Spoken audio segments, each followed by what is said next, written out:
Bueno, vamos a hacer un arascasca. A ver, maestro.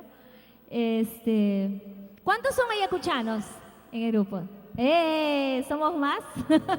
Somos la mayoría. Apurimeños, talaverinos, andahuaylinos. Qué lindo. Yo soy de una tierra muy cerquita a Apurímac.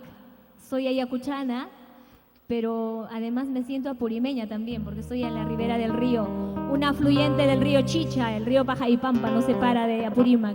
Soy de Paucaray, del Santiago de Paucaray. Así que estoy en familia y estoy con paisanos que también gustan y comparten nuestra música, ¿no? Bueno, ahora sí, ¿no, maestro?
Yes.